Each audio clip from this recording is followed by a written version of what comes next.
this is coming from everywhere all of a sudden, and we're going to unpack what we know at this hour. But we do know that over the last 24 hours, Twitter specifically has banned a number of different conservative accounts, not just the president.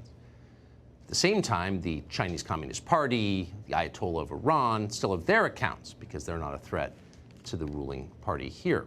Tonight, a competing social media service, Parler, which we've told you about, is seeing massive and unprecedented surge in traffic. The site even experienced server outage because of new users tonight. Why? A couple of reasons. Mostly this. Parler is a free speech alternative to Twitter. They don't censor you. You can say what you want. The president is on Parler, and that has drawn a lot of people who realize they are being suppressed by Twitter.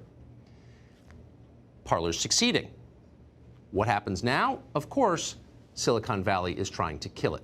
Google has just removed Parler without any warning from its App Store. Apple and Amazon, which provide services that keep services like Parler online, have also threatened to shut Parler down. Amy Peikoff is the chief policy advisor at Parler, and she joins us tonight. Amy, thanks so much for coming on. This seemed to come out of nowhere. How big a threat to your company is this?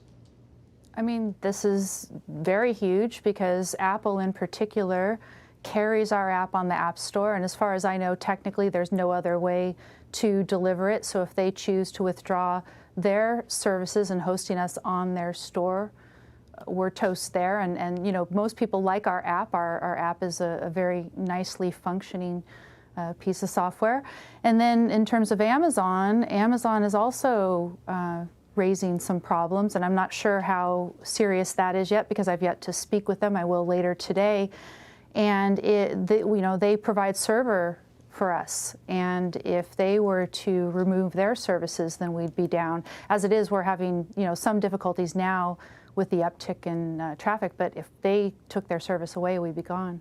I mean, there is a huge amount. It's impossible to overstate the amount of filth and political extremism, explicit violence, pornography, whatever, on the internet. That's what the internet is.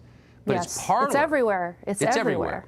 But it's Parler that is being singled out. I mean, it's kind of impossible not to conclude this is political repression. It really, because I think we do have the reputation as being the conservative platform, although we are nonpartisan. That is what everybody sees us as. We do see this as being politically singled out. The other thing is that we are competing with other platforms who have decided that they want to surveil the people on their platform 24/7 without any particularized suspicion. And on the one hand, people don't like to live in the world of Orwell's 1984. And then on the other hand, a lot of people seem to want to pressure social media to do more to moderate, as they call it, content on their platforms. But that would require 24-hour surveillance. And we don't think that that is consistent with the principles of America. So just to be clear for our viewers who aren't familiar with your company and your app, sure. You're just trying to provide a place for people to say what they think. You're not trying to put Amazon out of business or dethrone Apple or force anybody else's carrier to drop their service. You just want to be left alone and do your thing. Am I mischaracterizing that? Yes. I mean, we would just like to provide a place where people can come and they can speak freely, that they're not going to be fact-checked, they're not going to be told what to think, what they can read, etc.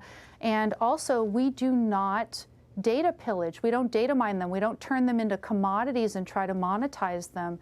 And so we would just like to provide that service. And of course, like everybody else, we were horrified by a lot of the incitement that was going on this week, and we are doing everything that we can within our principles to, deal appropriately with that content. And we work with law enforcement as well. But that content has been everywhere this week. This has been a very unusual week, and to be singled out, we think, is quite unfair. Well, I mean, it's political repression, period. Now, Definitely. Google, when we asked why they did this, and they sent a relatively long statement, we're just going to read a snippet of it to you on the air.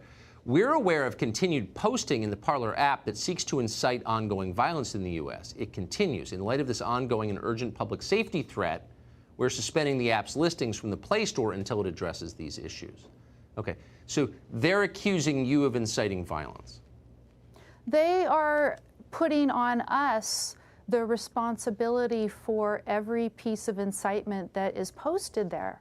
And the nature of an open platform, a free and open town square, is that we do not take action on people until we are aware of a situation. Right. It's particularized suspicion. You do So not let me just ask you really surveil. quick. I mean, how much of the world's kiddie porn goes through Gmail? How many Gmail accounts have been used to order plastic explosives? How many insurrections have been planned on Google? Like a lot. And so, Sure. right? I mean, this is a completely arbitrary standard applied to you because they don't like the politics of the people who use your site. I mean, that it's looking that way. I'm hoping it's not that way, but it's looking that way, and it's coming in sooner than I would have expected it. Yeah. Well, it's all happening at once. This Friday night. It's happening all this Friday night. We're going to look back on this night. Amy Peikoff, I appreciate you coming on tonight. Thank you, Tucker.